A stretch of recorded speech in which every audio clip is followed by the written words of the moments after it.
I found out my husband was dead from a neighbor. Not from a doctor, not from the police, and certainly not from the hospital.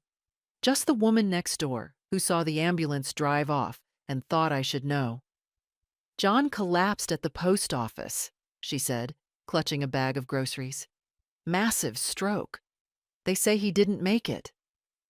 She said it like the weather had changed.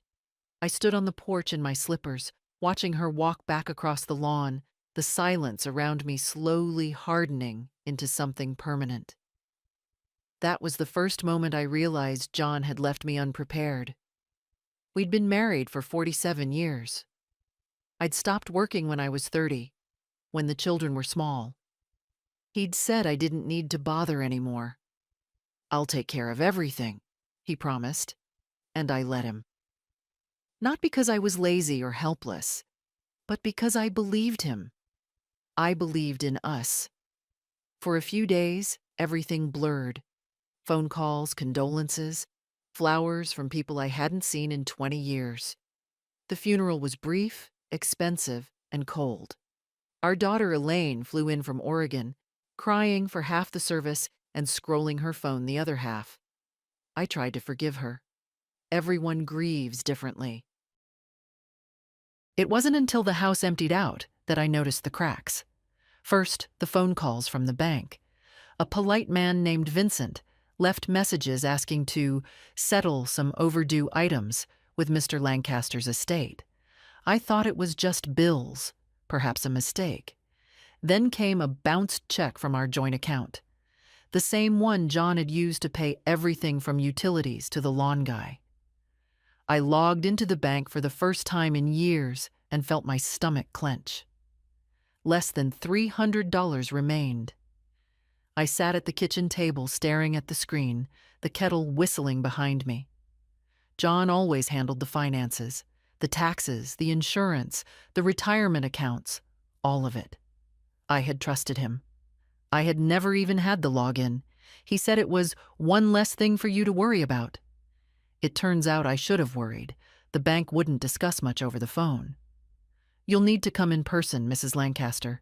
Bring identification and any documents you have regarding the estate." Estate. That word made me laugh out loud. I didn't sleep that night. I sat in the recliner with a blanket around my shoulders, watching the hours flicker past. At 3 a.m., I found our filing cabinet in the hallway closet. It was full of folders with neat labels: house, insurance, taxes, funeral. The last one made me wince. John had planned ahead, I'll give him that. And yet, the will, if there was one, wasn't there. I found a dusty manila envelope labeled Living Trust and a few old life insurance statements. Nothing recent, nothing with my name on it, no updated documents, no designated beneficiaries, just old copies and a small sticky note on one that read, "Talk to Chris." Who the hell was Chris? The next morning, I dressed carefully. Navy sweater, gray slacks, my good flats. I was too old to look elegant, but not too old to look capable. I took the binder of documents, my ID, and drove myself to the branch office on Fairview Avenue.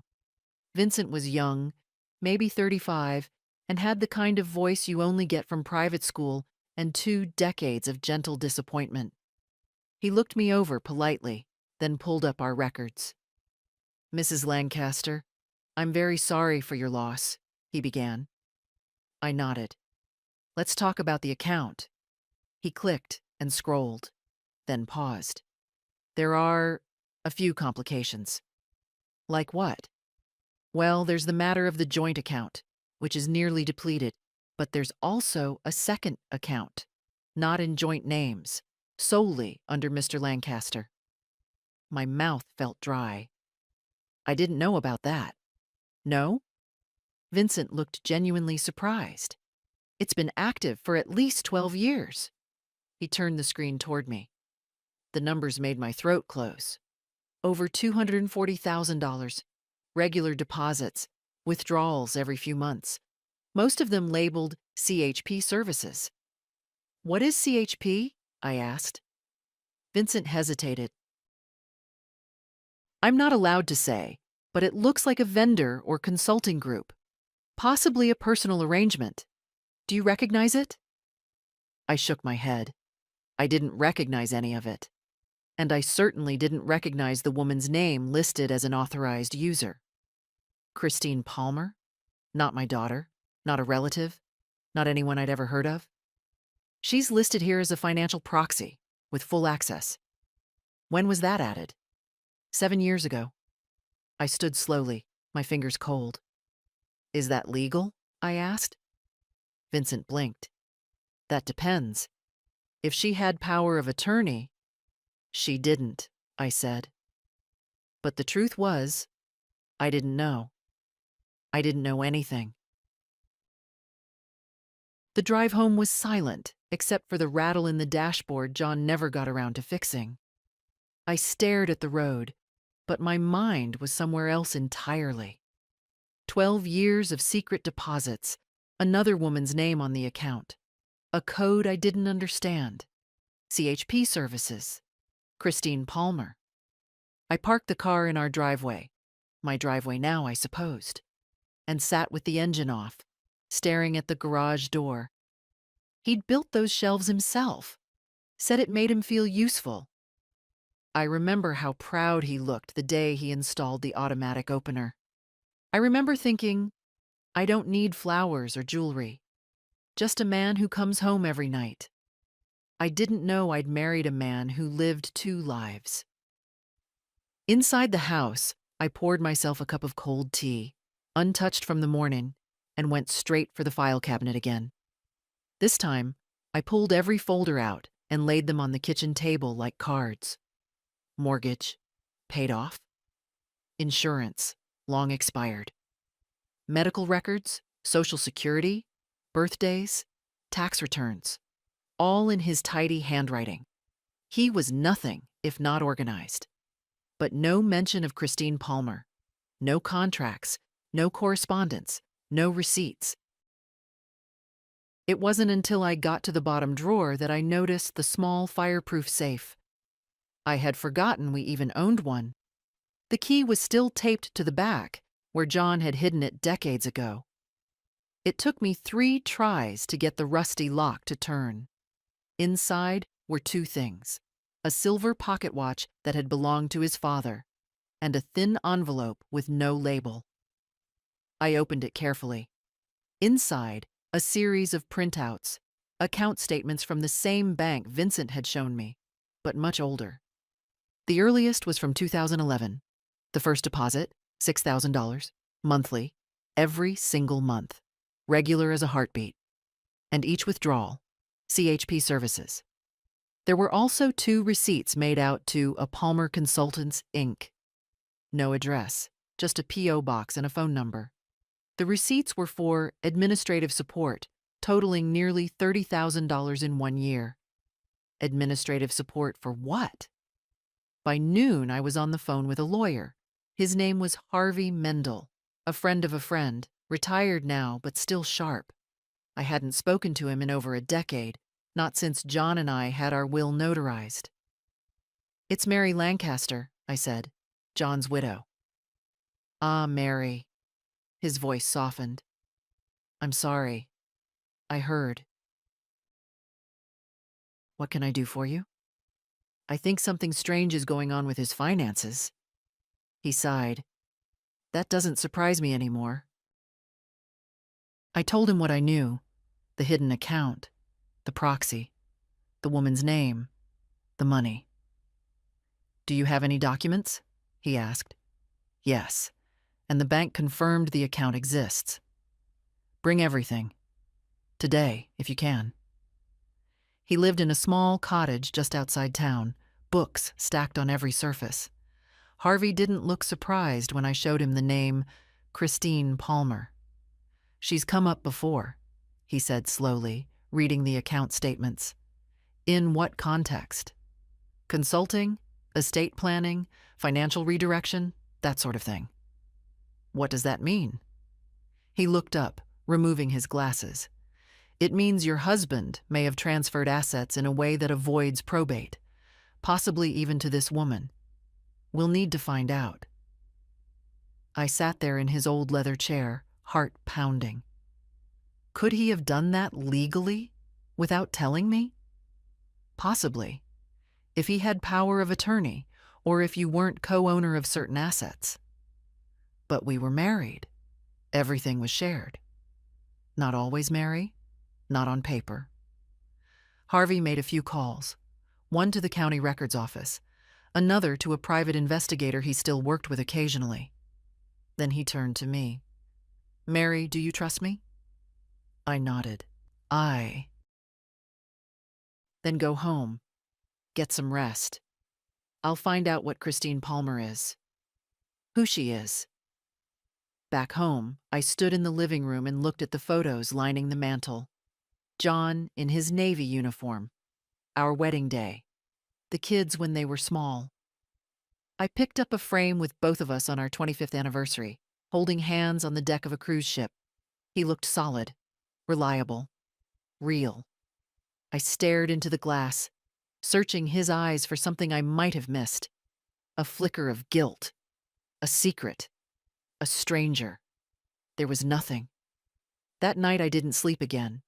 I lay in bed with the safe open beside me, staring at the pages, the deposits, the name Palmer scrawled over and over. In the morning, the phone rang. It was Harvey. His voice was grim. "She's real. Christine Palmer. And she's not just some accountant or secretary. She's listed as the sole beneficiary on a recent life insurance policy, dated 2 years ago." I felt the floor shift under me. "What?" "You heard me. He changed it." "But why? Who is she to him?" There was a long pause. "She's his other household, Mary. Or at least, she was." I didn't cry when Harvey said it. I didn't scream. I didn't throw the phone or demand an explanation. I just sat there in my kitchen, still in my robe, the same teacup from yesterday untouched on the counter, and said, "All right. What now?" Harvey didn't speak for a moment. "She's listed on 3 separate documents. One as the beneficiary of that life insurance policy, another as the recipient of a private trust fund, and the third—" "Yes?" "She's named as the co-owner of a property in Camden County, a small house, transferred 6 years ago." That was when I laughed. Not from humor, from disbelief. He bought her a house. He bought another woman a house while telling me we couldn't afford to fix the roof. Harvey must have heard something in my voice. "Mary." "Thank you," I cut in. "I need a day." "Of course. Call me if you need anything." I hung up, sat there, and for the first time in all of this, I let myself feel it. Not the betrayal, not yet. Just the bone-deep stupidity of trust. I'd shared a bed with that man. Gave him my youth, my body, my hours of quiet loyalty. I'd packed his lunches and rubbed his back after long days. I'd said nothing when he took over the finances. I was the good wife, the quiet wife. And while I was cooking pot roast and folding his shirts, he was siphoning money into a hidden account and buying a life for someone else. Christine Palmer. I imagined her as young, pretty, blonde, maybe. The kind of woman who laughed easily at a man's stories and didn't ask too many questions. But I didn't know. Not yet. That afternoon, I drove to the insurance office where John had filed that last policy. I didn't make an appointment. I just walked in and asked to speak with someone. A boy with barely a beard called upstairs, then led me to a carpeted room with glass walls. A woman named Dana came in. Smart pantsuit, nice nails, cold smile. "How can I help you?" I told her who I was. Her face changed, just slightly. "Oh, Mrs. Lancaster. I see. You're familiar with my husband? We've handled his insurance needs for years. Did you know he was married? She hesitated. I can't speak to personal matters. I think you already did. I opened my purse and laid the printouts Harvey had given me across her polished desk. This woman, Christine Palmer, is not family. She's not a spouse. I have no idea who she is. But she's listed here, repeatedly, with full rights to assets that should have come to me, and I'd like to understand how that happened. Dana glanced toward the hallway, maybe hoping someone would come in and interrupt us. No one did. Mr. Lancaster had every legal right to designate beneficiaries, she said, her voice lower now. And unless there's evidence of fraud or coercion, there might be, I said. She blinked. Excuse me? I'm not accusing anyone, not yet. But my attorney is reviewing all documentation. If anything about that signature or process is questionable, we'll find it. Dana was quiet for a moment, then reached into a drawer and pulled out a thin file. I shouldn't do this, she said, but I've seen too many women walk in here with no idea what their husbands were doing. You deserve to know. The file contained a copy of the beneficiary form, John's signature, his handwriting, the date, 18 months ago. There was also a passport scan. Christine Palmer, age, 58, hair, dark brown. Occupation, home care coordinator. She wasn't young, she wasn't even particularly glamorous, just a woman. A woman who had found her way into my husband's life through some door I never saw open. Dana closed the file. He said she was a longtime friend, helping him with health paperwork, managing some small business stuff. I didn't ask more. Did she ever come here with him? Once or twice, quiet, polite. She paused. He looked at her, like he used to look at you, probably, before I knew who you were. That one sentence sat in the air like smoke. I stood up. Thank you for your time. She nodded. If your attorney needs anything, we'll cooperate.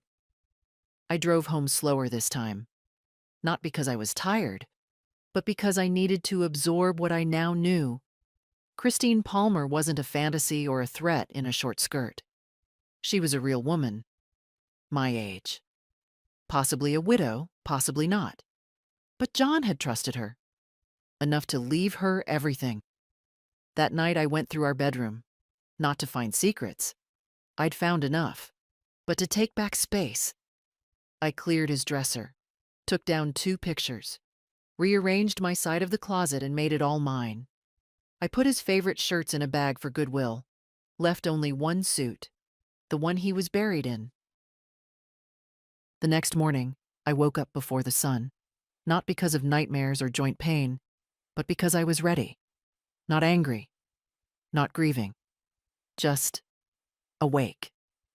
Grief had settled in like dust, quiet, gray, and everywhere. But under it now was something harder. I wasn't going to let myself be erased.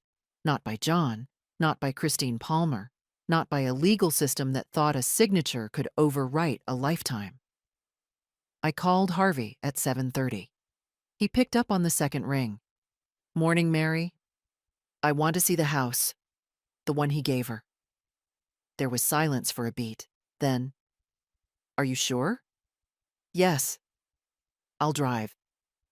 We pulled up to the property an hour later. It was smaller than our house, a neat little cottage tucked at the edge of a sleepy neighborhood. Cream siding, green shutters, a porch with 2 chairs and a wind chime. There was a potted fern by the door. She lives here? I asked. Harvey checked the printout in his lap. Yes, Christine Palmer, listed as owner and resident. And he paid for it? Partially, he said. The records show a mortgage, but a large cash deposit up front, from the trust fund. So not only did he set up a secret account for her, he used it to give her a home.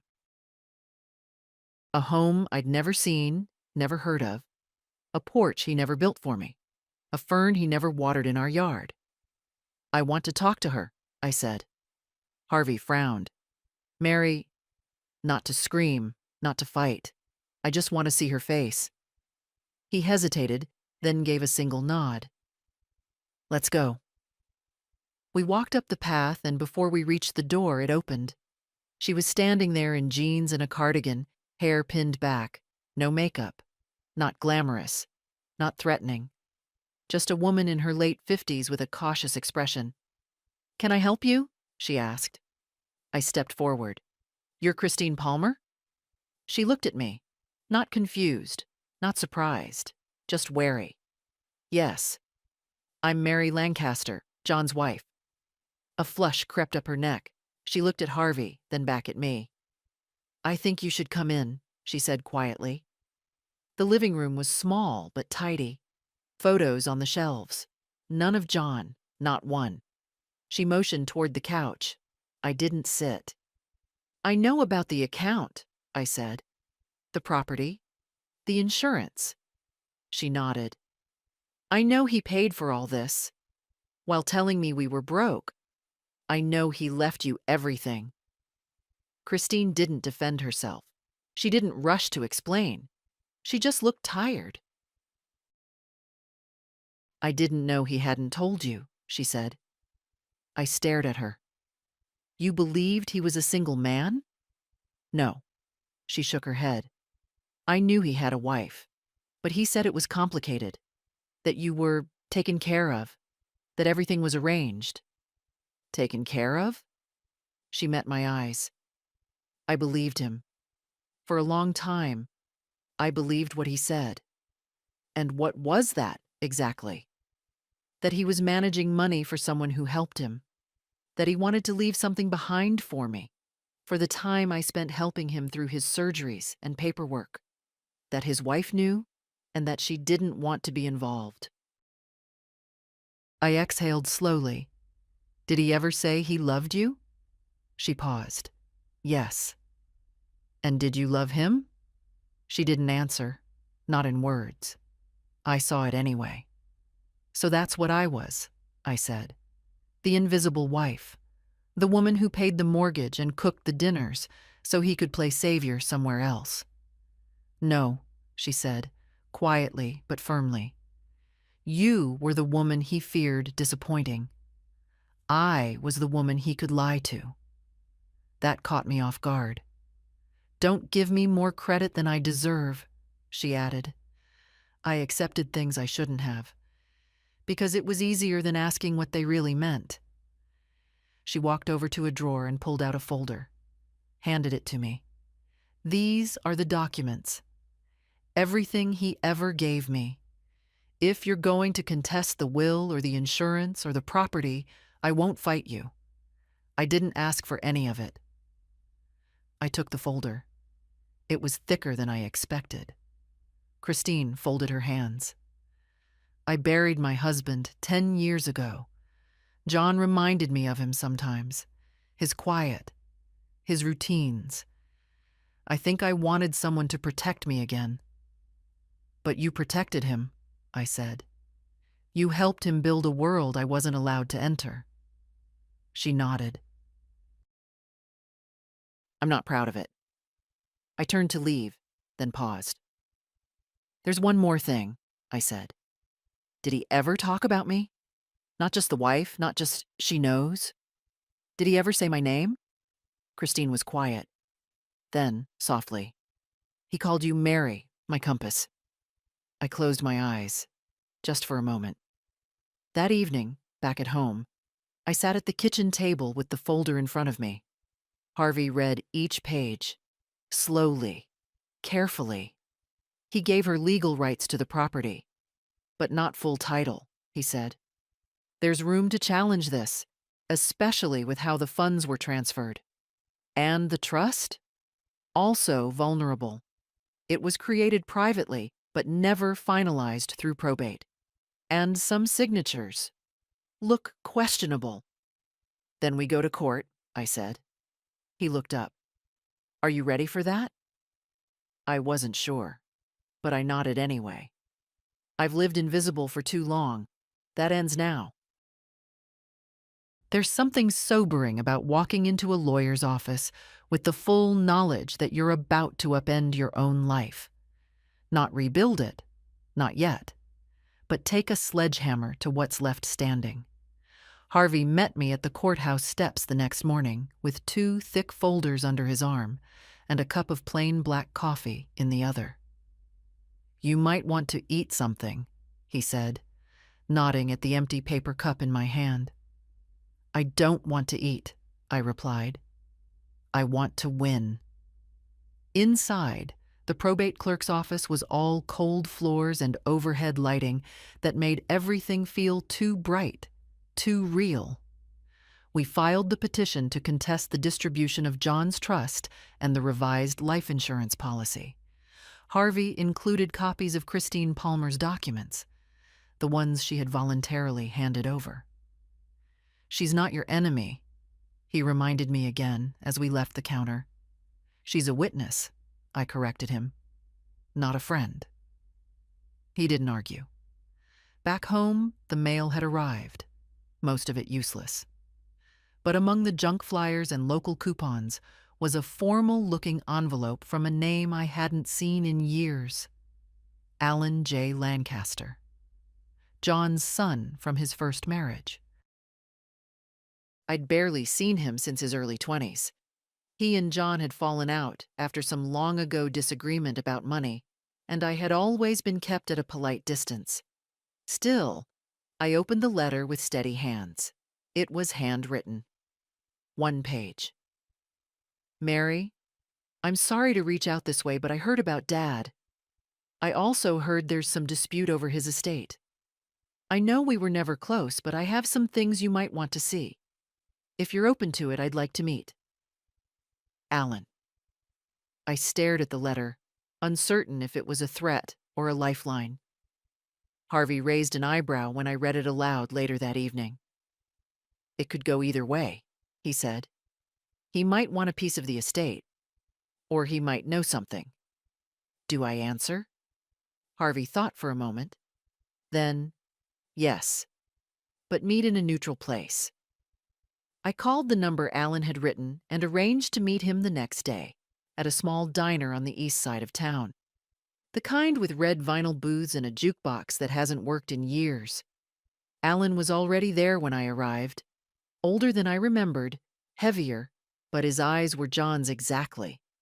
That same steady blue-gray. He stood when he saw me, awkwardly, and motioned to the seat across from him. "Thanks for coming," he said. I nodded. "You said you had something." He reached into a messenger bag and pulled out a weathered folder. "These are copies of emails my father sent me over the last 10 years. Sporadic, but revealing. He didn't want much to do with me. That was clear. But he wrote more than he probably realized." I opened the folder. The emails were printed on plain white paper, most with subject lines like FYI or off the record. They referenced money transfers, CP's support agreement, and one line that made my skin crawl. "I've kept Mary out of it. She doesn't ask, so I don't explain." Alan stirred his coffee. I think he was ashamed, or afraid, or both. "Afraid of what?" I asked. "Of losing face, of admitting that he built a second life. My mother always said he couldn't stand the idea of being ordinary." I looked at him. "Why are you helping me?" "Because," he said, "he left me nothing too, and I don't want her to get away with all of it." "She?" He smirked. "Christine Palmer. I met her once. Years ago. Thought she was just some bookkeeper. But I think she knew a lot more than she let on." I nodded slowly. "She's cooperating. She gave me the documents." "Even so," Alan said, "don't trust her fully. People lie for years, even to themselves." We sat in silence a while. Before we parted, Alan reached into his bag again. "There's one more thing." He handed me a small, leather-bound notebook. It was Dad's. I found it in a box he sent me right before he died. Probably didn't mean to. Or maybe he did. The cover was worn. Inside, handwritten notes, numbers, account transfers, dates, and then, in the back, a list. Contingencies. The word was underlined. Next to it, if M finds out, if CP backs out, if trust contested, move assets offshore, and under that, scratched in quick strokes. She'll never push. She never has. I sat there in the booth with that line burning through my eyes like acid. That's what he thought of me. That I'd never fight, never raise my voice, never step out of the kitchen and into the fire. He'd counted on my silence, on my decency. But he was wrong. The first hearing was scheduled for the following Monday. A simple probate review, the kind that passes in 10 minutes when no one objects. Only I would be objecting. Harvey filed our official statement of contest. Attached, copies of John's private notebook, Christine Palmer's receipts, and the printed emails from Alan. Enough to rattle the clean lines of a settled estate. Enough to drag John Lancaster's secrets into the light. But the court didn't care about betrayal, only about law, about signatures, paper trails, intent. That's what I had to prove, that John's intent wasn't noble, that it was hidden, manipulative, deceptive, and in some ways, cruel. In the days before the hearing, I kept to myself. No visitors, no television. Just long hours at the kitchen table, going through old photos, old letters, notes he left on the fridge. All those tiny, familiar fragments of domestic life that now felt staged. There was one note I kept rereading. Yellowed, taped to the inside of the recipe book I hadn't opened in years. Don't forget, you're the heart of the house. Love, Jay. It used to make me smile. Now I didn't know what to feel. I'd spent decades being that heart. And he'd replaced me with a contingency plan. The morning of the hearing, I wore my dark green suit, the one I hadn't touched since Elaine's wedding. I pinned my hair back with care, slipped on low heels, and chose a pair of small gold earrings. Not flashy, but solid, like me. When we arrived at the courthouse, Christine Palmer was already there, alone, no lawyer, no entourage. She stood near the wall, clutching a folder, her cardigan pressed and buttoned. She looked over as I entered. Our eyes met. She gave a slight nod, respectful, reserved. I nodded back. Let the truth do the talking. We were called into a small courtroom. Wooden benches, plain chairs, no jury. Just a judge with tired eyes and a docket full of families who once thought they'd never end up here. Harvey presented our argument calmly, methodically.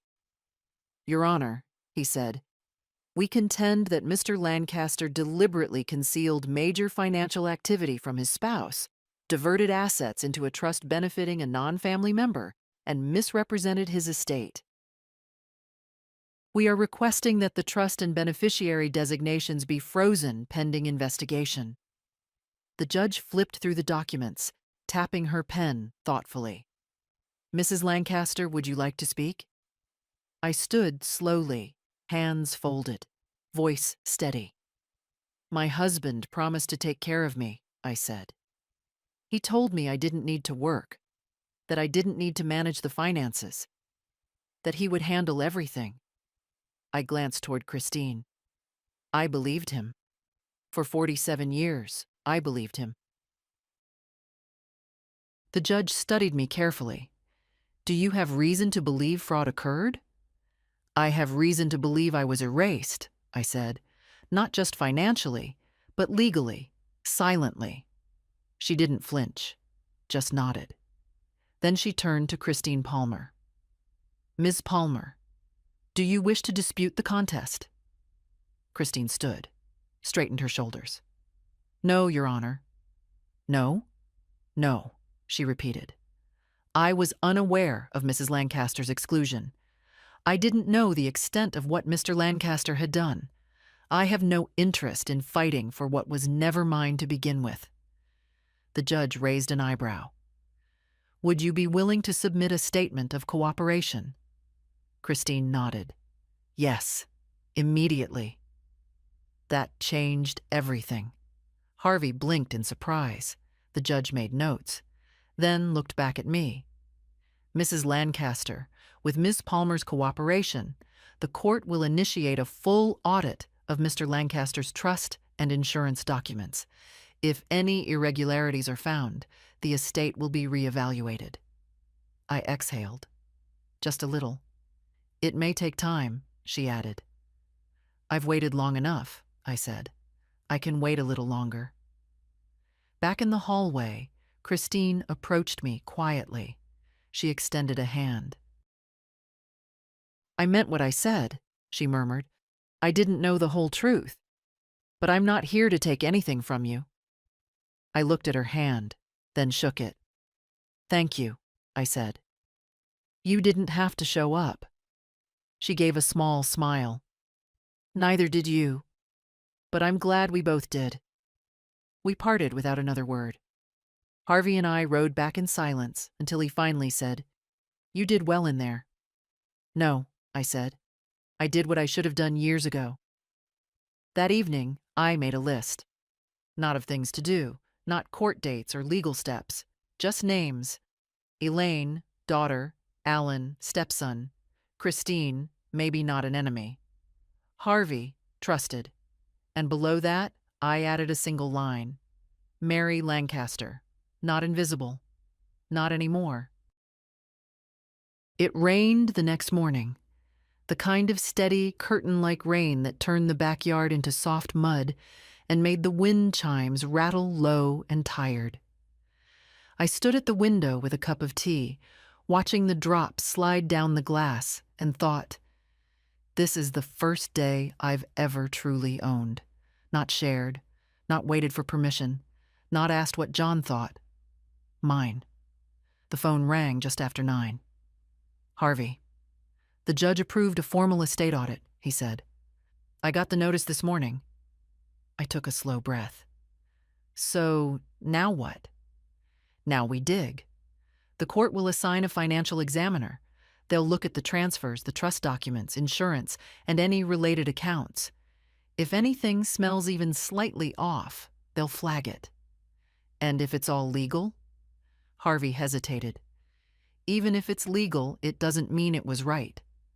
But we'll cross that bridge. After we hung up, I went to the hall closet and pulled out the 2 old boxes labeled John, personal.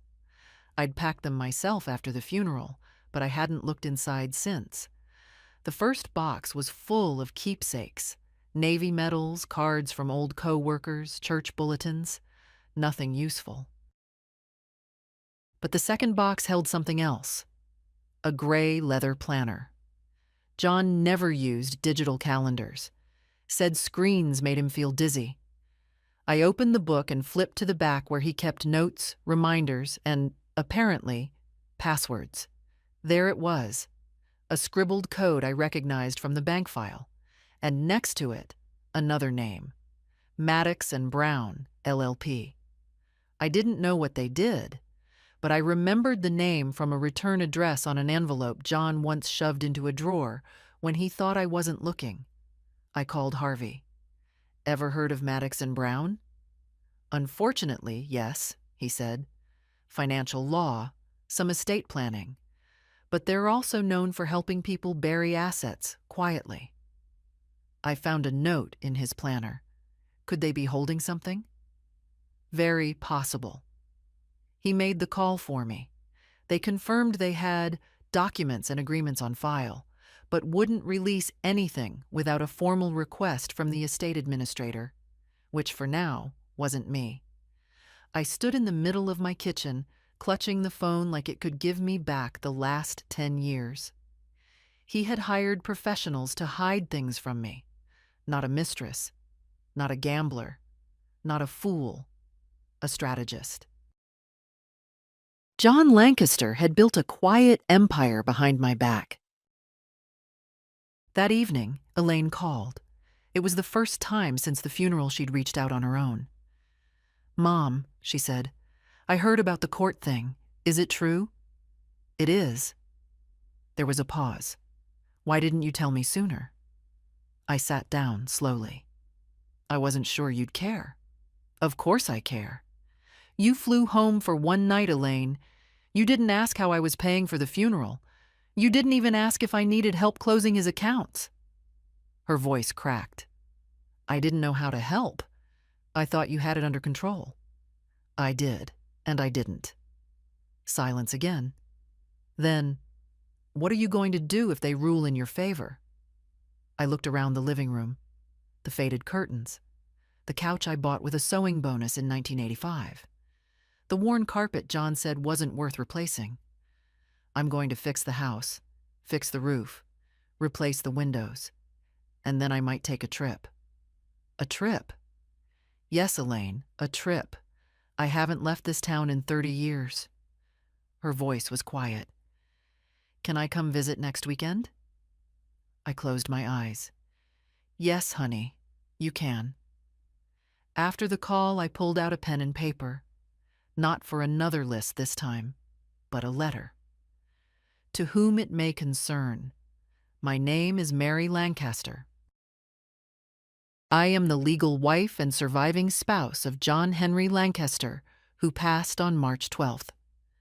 I am writing to formally request a full disclosure of any and all assets managed or created by Maddox and Brown, LLP, on behalf of Mr. Lancaster. I am prepared to cooperate through legal channels. Sincerely, Mary Lancaster." I folded the letter neatly and addressed it. Added a copy of the marriage certificate and the court's audit order. Let them know I wasn't just a name on paper anymore. Let them know I had a voice. That night, I slept through till morning. No dreams, no ghosts, just sleep. The response from Maddox and Brown came faster than expected. A thick envelope delivered by courier with my name spelled out in a crisp serif font. No note, no apology. Just a stack of documents held together by a gold binder clip and the kind of silence that's only ever corporate. I laid them out across the kitchen table. Harvey arrived 20 minutes later, jacket still damp from the rain. "Let's see what your husband was hiding," he muttered. There were 6 documents in total. The first, an operating agreement for a limited liability company named North Point Holdings, LLC. I blinked. He had a company? Harvey nodded slowly. A shell company, more likely.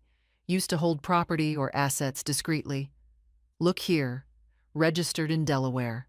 Classic move. The second document was worse. A transfer of funds, $180,000, from an investment account I'd never even heard of, into the name of North Point Holdings. The account was under John's name only, opened 12 years ago. No joint holder, no disclosure to me. He hadn't just set up a separate life. He'd built a financial wall between us. "Do I have a claim?" I asked. Harvey tapped his pen on the paper. "If we can prove marital funds were used to build or feed this entity, yes. Especially if you were excluded without consent." The third paper chilled me. A statement of intent, handwritten and notarized, explaining that North Point was created to ensure the long-term care and financial independence of Christine Palmer should circumstances require discretion. Discretion. That word made my stomach twist. He planned for her, I said, in case she needed help, in case I found out. Harvey didn't speak. He didn't need to. The fourth document was a will, a newer one than I'd seen, dated just 6 months before his death. This version didn't mention me at all, not once. Not as spouse, not as beneficiary, just a generic clause. Any previous wills are hereby revoked. He replaced me, I said. Harvey finally looked up. He tried. The fifth and sixth documents were real estate records. One for the house Christine lived in, already known. The other, not so much. "Where's Jasper Ridge?" I asked. Harvey's eyes widened. "It's a development project, mostly vacation rentals, expensive ones." I stared at the form. John had bought a cabin in a luxury mountain town under the LLC, with funds diverted from what should have been our joint account.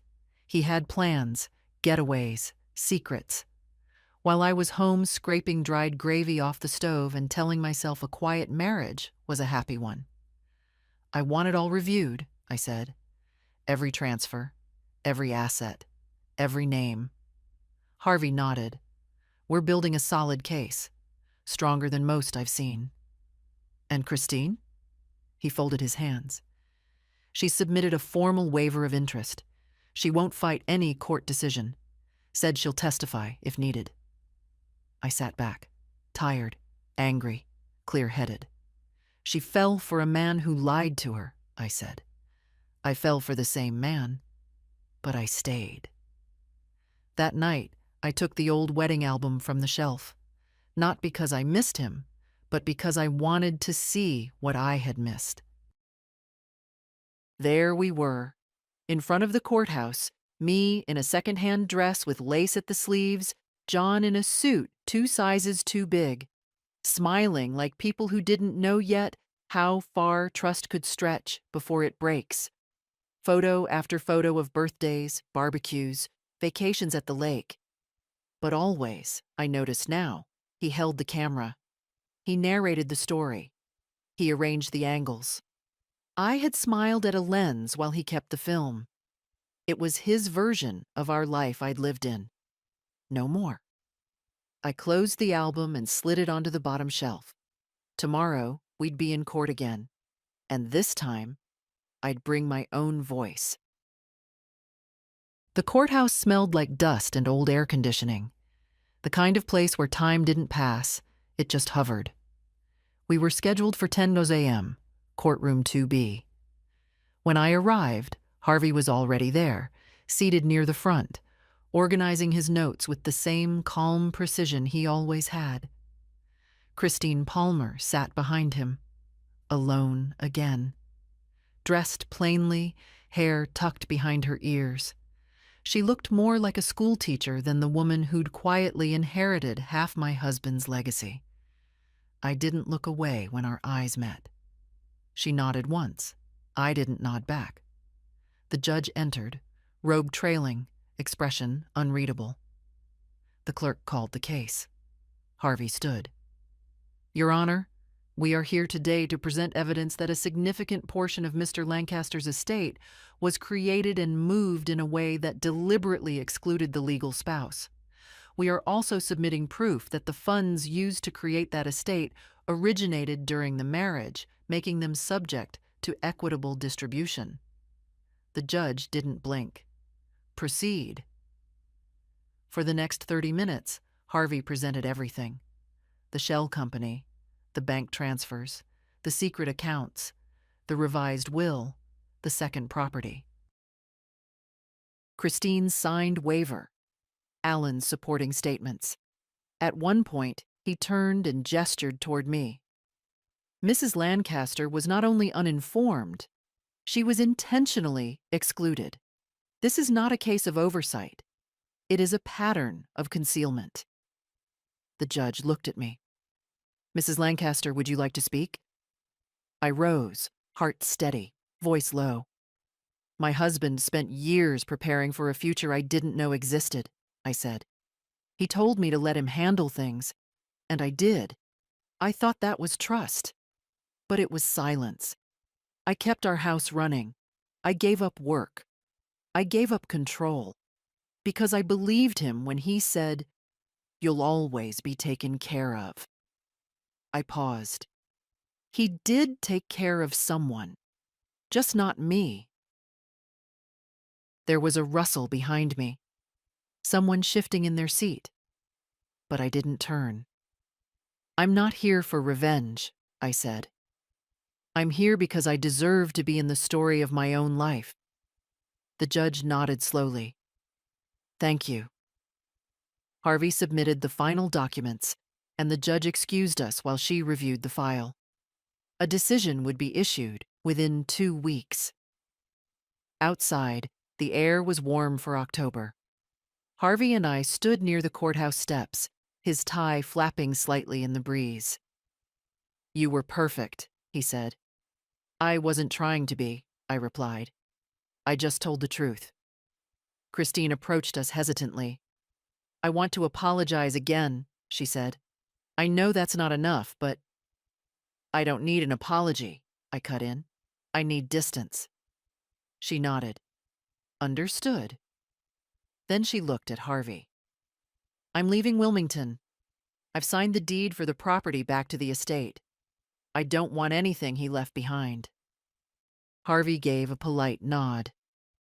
We'll have the paperwork processed. Christine turned back to me.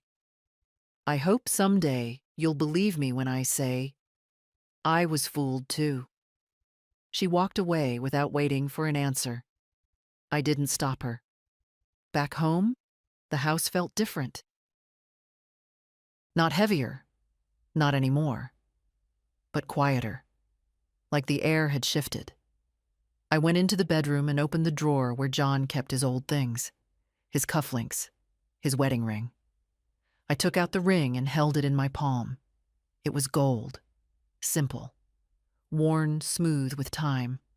For a moment, I almost slid it onto my finger, but instead, I placed it in the envelope with the court notice and sealed it shut. Let the lawyers decide where it belonged. I had no use for it now. That night, I sat with a notebook and wrote 3 things. I am no one's afterthought. I do not apologize for surviving. I will leave my own name on everything I build from here on. The ruling came by certified mail on a Thursday afternoon. I saw the envelope through the glass of the mailbox before I even opened the gate. It had the county seal, the same formal weight of something that would change your life, one way or the other. I didn't open it outside. I took it into the kitchen, washed my hands, made tea. Then I sat at the table with the envelope in front of me like it might explode. When I finally opened it, I didn't go to the last page right away.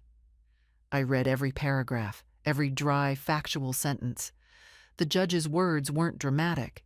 No big declarations, just careful language, precise findings. But the conclusion was clear. The trust would be dissolved. The insurance policy would be contested. The shell company's assets, including the Jasper Ridge property, would revert to the estate, and the estate would be restructured with 100% of the marital assets deemed subject to spousal claim. Me. I sat there in the quiet, blinking at the paper, the heat from my tea gone cold in my hand. I had won. No, not won. I had reclaimed. Not just money, not just houses or legal standing. I had reclaimed a voice, a place. My own damn story. Harvey called an hour later. You got it? He asked. I did. And? I think I'll sleep tonight. He laughed softly. You did more than most people would. No, I said. I did what I should have done 20 years ago. That weekend, Elaine came down. She brought croissants from a bakery she used to love as a child. The ones with raspberry filling that always stained her chin. She hugged me longer than usual at the door. I read the ruling, she said. I raised an eyebrow. You have court alerts now? No, she smiled. Alan sent it. Alan. My stepson, who had once been a shadow on the edge of John's life, now quietly standing beside mine.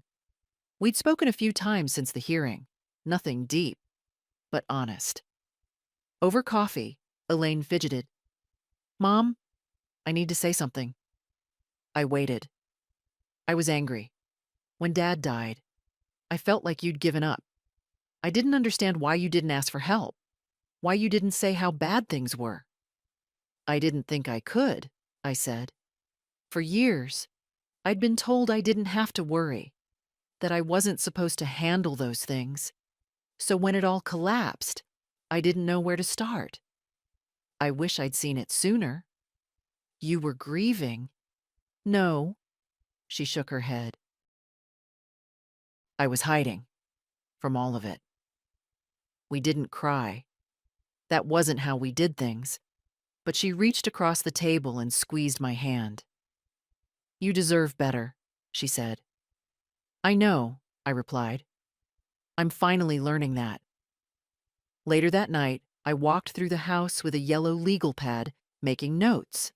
The faucet in the bathroom still dripped. The back fence needed repair. The roof, definitely. But those weren't just chores now. They were choices. I could fix them because I wanted to, not because someone gave me permission. I opened the guest room closet and looked at the stack of old clothes, boxes marked John's, and a folded American flag from his Navy years. I took the flag out, gently, and placed it on the bed. Then I took everything else and began to sort. Some would be donated. Some, shredded. A few things, personal, strange, inexplicable, I simply threw away. It felt good, not cruel, just clean, like opening a window in a stuffy room. By midnight, I had cleared 3 drawers and a whole shelf. And I was smiling, not because it was over, but because something new was about to begin. The house didn't feel haunted anymore. Not by him, not by what he'd done. Just quiet. Like a place that had finally exhaled. The next morning, I took out a spiral-bound notebook I'd kept hidden in the pantry for years, where I wrote little thoughts, pieces of poems, grocery lists that never made it to the store. On the first clean page, I wrote one sentence. No one will ever handle everything for me again. Then I underlined it.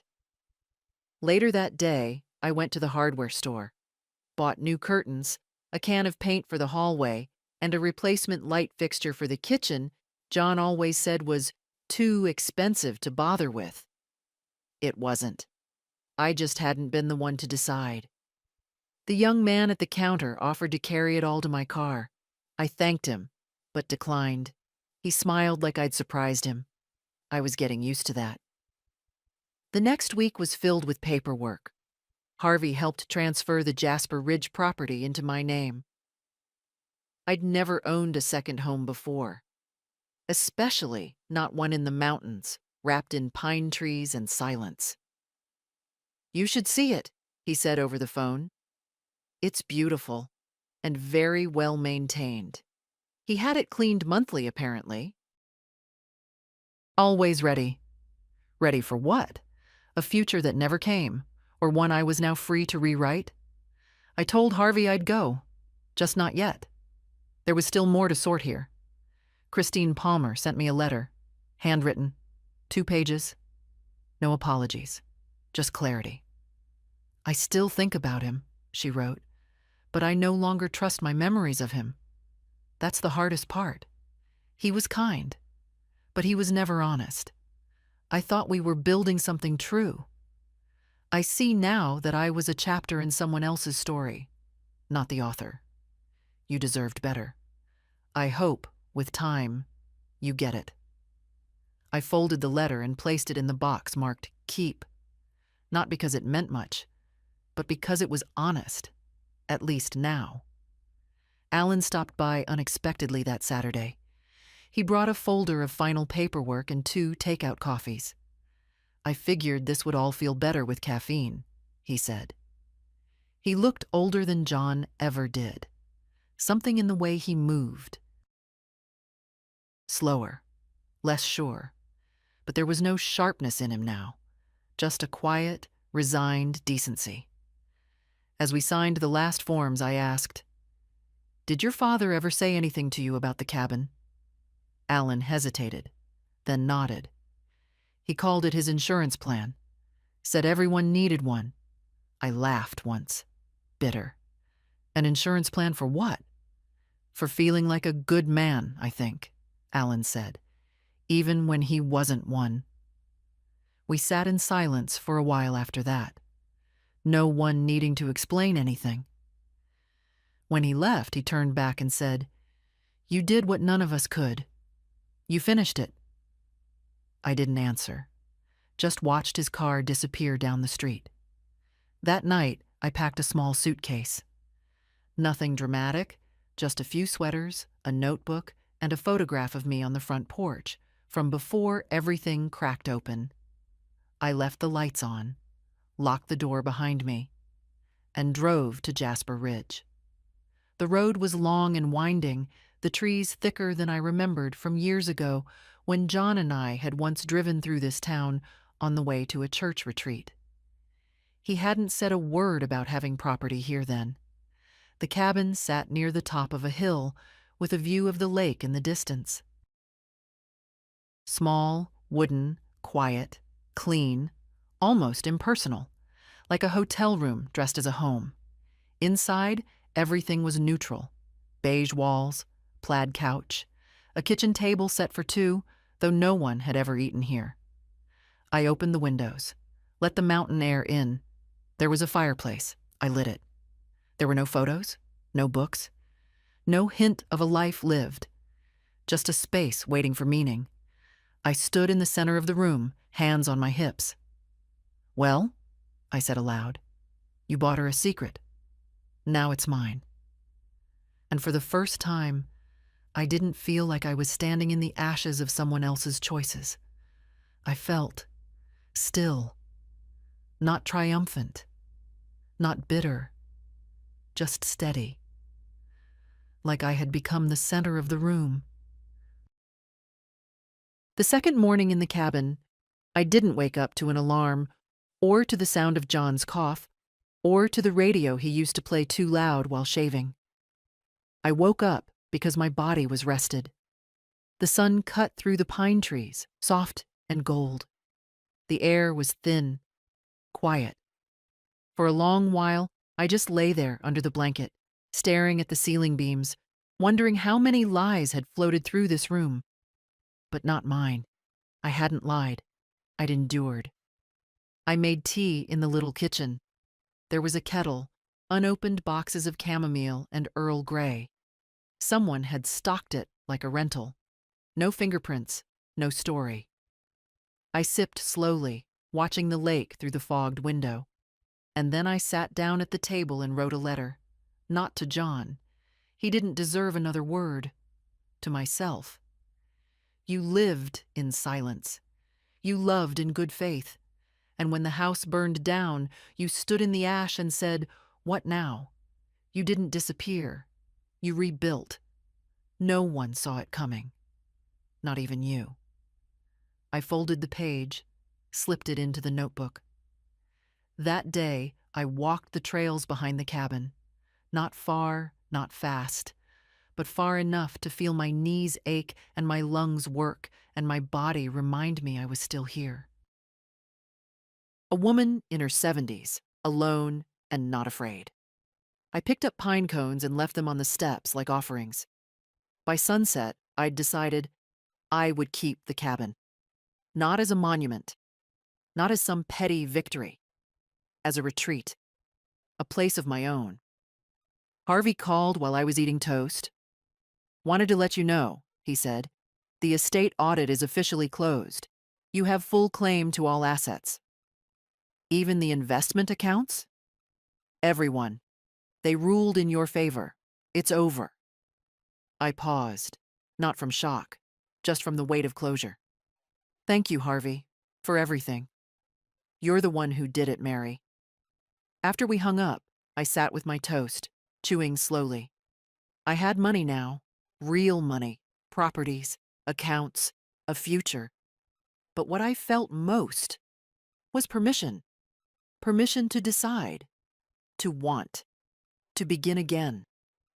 I spent a week at the cabin, painted one of the bedrooms, bought a small wooden desk and put it by the window.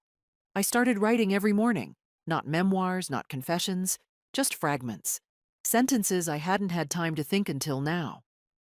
One morning, I wrote, "He built this place thinking he'd escape something. I'm here because I faced it." I smiled at that. I called Elaine and invited her to join me next month. She said yes before I could even finish the sentence. "I want to see what you've done," she said. "It's not much yet. It doesn't have to be. You're there. That's enough." Later, I sent a short card to Alan. No long message, just, "Thank you. You helped more than you know. Mary." And to Christine Palmer, I sent nothing. Not out of bitterness. Just completion. There was nothing left to say. The day I left the cabin to return home, I stood on the porch one last time. The lake shimmered below, wind stirring the branches overhead. I closed the door behind me and locked it, not to shut something in, but to keep something safe. A piece of peace. It was mine now. All of it. Coming home felt different this time. The house was still the same.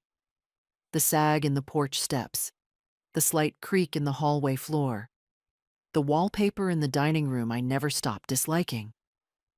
But it no longer felt like a place I had to survive. It felt like a place I had reclaimed. I unpacked slowly. The sweaters from the cabin, the pine cone I brought back in my coat pocket, the notebook full of words that didn't exist a month ago. I placed them all where I wanted. No questions, no waiting. I put the pine cone on the windowsill. Elaine arrived the following weekend. She pulled into the driveway in a rental car, stepped out in jeans and a sweater that looked just like mine, and hugged me so tightly I had to laugh. "You look rested," she said. "I am." We spent the afternoon going through the attic. She wanted to help clear things out, and for once, I let her.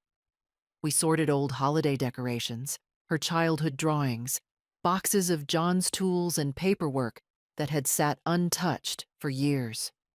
She held up a yellowed receipt. "What's this?" I glanced at it. "That was the first time your father took me to dinner. He paid in cash." Then kept the receipt like it meant something. She looked at me, head tilted. "Did it?" "I used to think so." We made 3 piles: keep, donate, toss. By evening, we'd cleared half the space. Over dinner, Elaine asked, "What are you going to do with the Jasper Ridge cabin?" "Keep it," she nodded. "Good." Then after a beat, "You ever think about selling this place?" I looked around the kitchen, the faded cabinets, the cracked tile, the window I'd stood at the day the letter arrived. "I thought about it," I said, "but not yet. I could help renovate, if you want." "I might." We didn't say anything for a while. Then she looked at me. "I'm proud of you." I blinked. For what? For not disappearing. That night, I lay in bed and stared at the ceiling.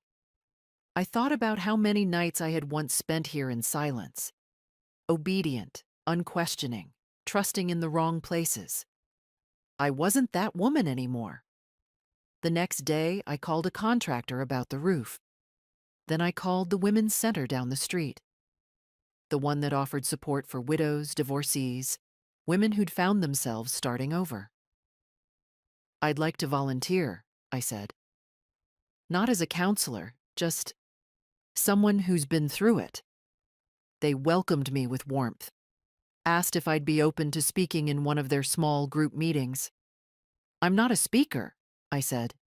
"Just tell your story," they replied. So I did.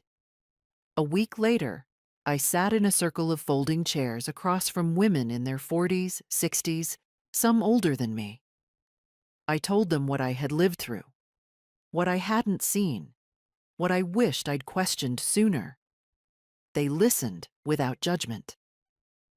Afterward, a woman came up to me, mid-70s, hands trembling slightly.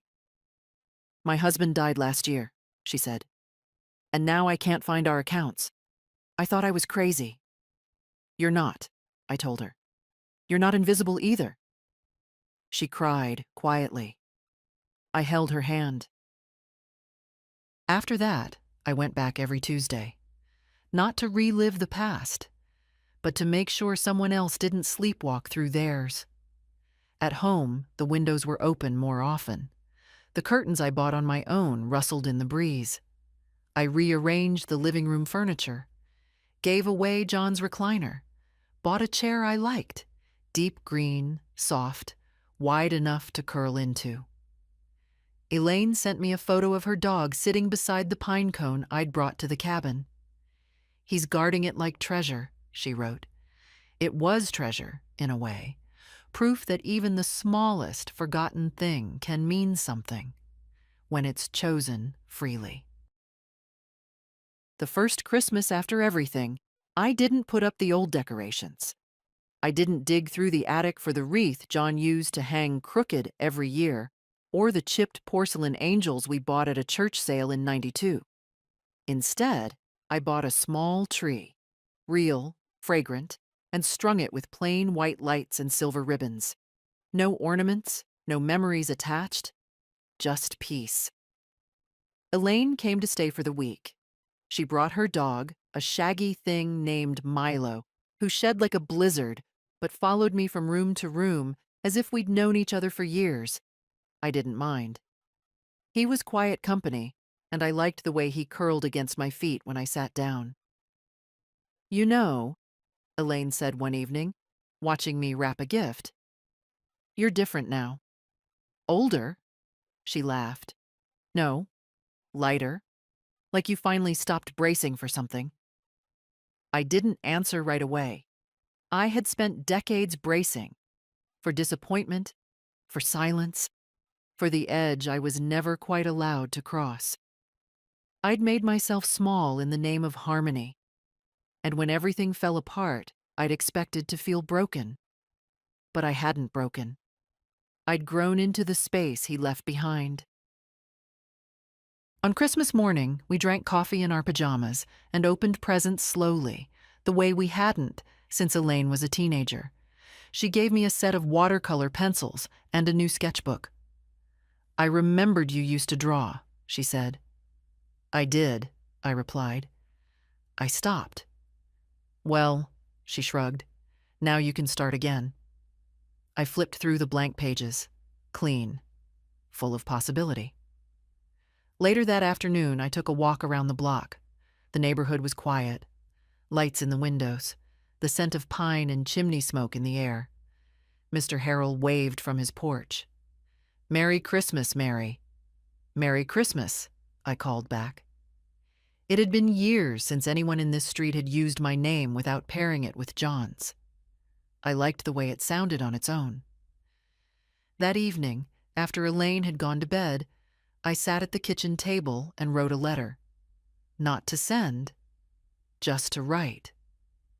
This house was built on silence, but it won't stay that way.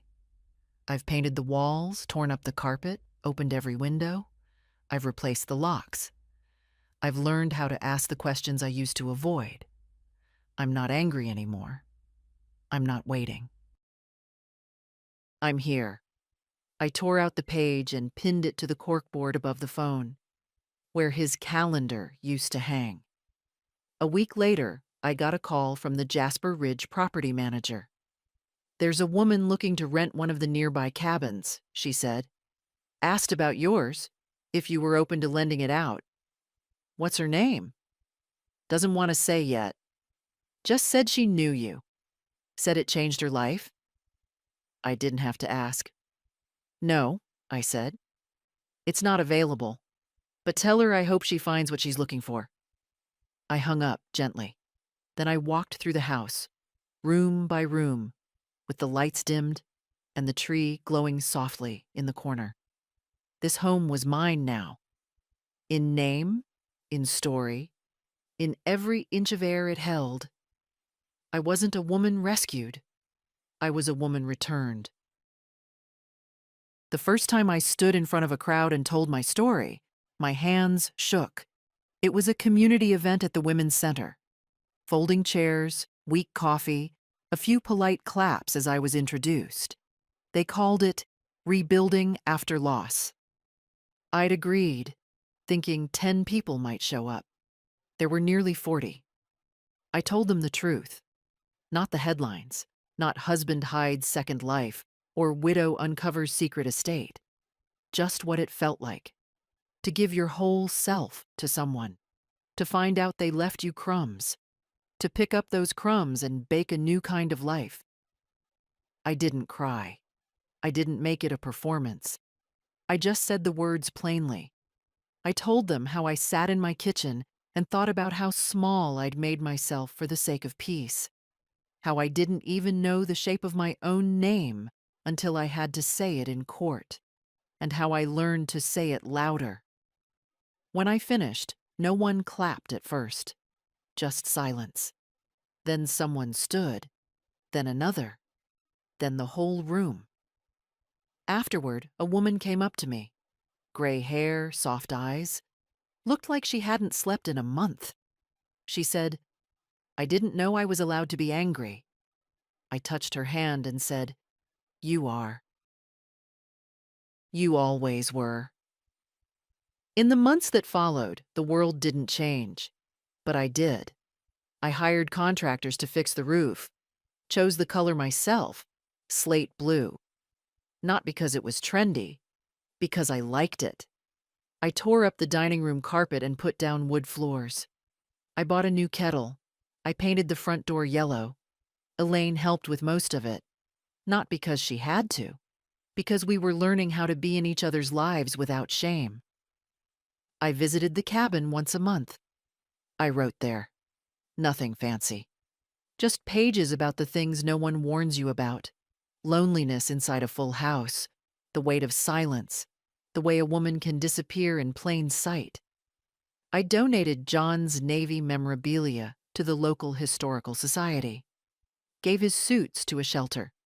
Kept only one thing, a compass he'd bought at a yard sale and kept in his nightstand. I didn't keep it because it was his. I kept it because it worked. A year after the ruling, I stood in my garden with a mug of tea and realized I wasn't waiting for the next thing anymore. Not the next court date, not the next apology, not the next step to fix what had already been broken. I was just living, whole, unhidden. That night, I lit a candle in the window. Not for John, for myself. To mark the house I had taken back. To mark the woman who would never again let someone else write her out of the story.